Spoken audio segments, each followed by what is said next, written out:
ಅಕ್ರಮ ಆಸ್ತಿ ಗಳಿಕೆ ಆರೋಪದ ಹಿನ್ನೆಲೆಯಲ್ಲಿ ಲೋಕಾಯುಕ್ತ ಪೊಲೀಸರು ಸಹಾಯಕ ಡ್ರಗ್ ಕಂಟ್ರೋಲರ್ ಬಾಬು ಬಿಎನ್ ಅವರ ನಿವಾಸ ಸೇರಿದಂತೆ ವಿವಿಧ ಸ್ಥಳಗಳಲ್ಲಿ ದಾಳಿ ನಡೆಸಿ ಕೋಟ್ಯಾಂತರ ರೂಪಾಯಿ ಮೌಲ್ಯದ ಆಸ್ತಿಯನ್ನು ಪತ್ತೆಹಚ್ಚಿದ್ದಾರೆ. ಪೊಲೀಸ್ ವರಿಷ್ಠಾಧಿಕಾರಿ ಬಿಪಿ ದಿನೇಶ್ ಕುಮಾರ್ ಅವರ ಮೇಲ್ವಿಚಾರಣೆಯಲ್ಲಿ 6 ಲೋಕಾಯುಕ್ತ ತಂಡಗಳು ಸಮನ್ವಯಿತವಾಗಿ ಕಾರ್ಯಾಚರಣೆ ನಡೆಸಿವೆ. ಚಿಕ್ಕಬಳ್ಳಾಪುರ ಜಿಲ್ಲೆಯ ಬಾಗೇಪಲ್ಲಿ ಪಟ್ಟಣ, ಬೆಂಗಳೂರು ನಗರ ಹಾಗೂ ಮಂಗಳೂರಿನಲ್ಲಿರುವ ಆರೋಪಿಗೆ ಸಂಬಂಧಿಸಿದ ಮನೆಗಳು, ವಾಣಿಜ್ಯ ಸಂಸ್ಥೆಗಳು, ಫ್ಲ್ಯಾಟ್ಗಳು ಮತ್ತು ಕಚೇರಿಗಳ ಮೇಲೆ ಏಕಕಾಲದಲ್ಲಿ ದಾಳಿ ನಡೆಸಲಾಗಿದೆ.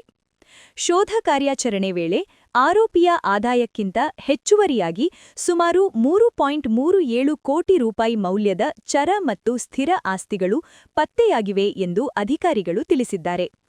ಬೆಂಗಳೂರಿನ ನಿವಾಸದಲ್ಲಿ ಚಿನ್ನ ಮತ್ತು ಬೆಳ್ಳಿ ಆಭರಣಗಳ ಜೊತೆಗೆ 23.64 ಲಕ್ಷ ರೂಪಾಯಿ ನಗದು ಸಹ ವಶಪಡಿಸಿಕೊಳ್ಳಲಾಗಿದೆ. ಈ ಸಂಬಂಧ ಭ್ರಷ್ಟಾಚಾರ ತಡೆ ಕಾಯ್ದೆಯ ವಿವಿಧ ವಿಧಿಗಳಡಿ ಲೋಕಾಯುಕ್ತ ಪೊಲೀಸರು ಪ್ರಕರಣ ದಾಖಲಿಸಿದ್ದು, ಹೆಚ್ಚಿನ ತನಿಖೆ ಮುಂದುವರೆದಿದೆ. ಈ ದಾಳಿ ಸರ್ಕಾರಿ ಅಧಿಕಾರಿಗಳ ಅಕ್ರಮ ಆಸ್ತಿ ಸಂಗ್ರಹದ ವಿರುದ್ಧ ಲೋಕಾಯುಕ್ತ ಸಂಸ್ಥೆಯ ಕಠಿಣ ನಿಲುವನ್ನು ಮತ್ತೊಮ್ಮೆ ದೃಢಪಡಿಸಿದೆ.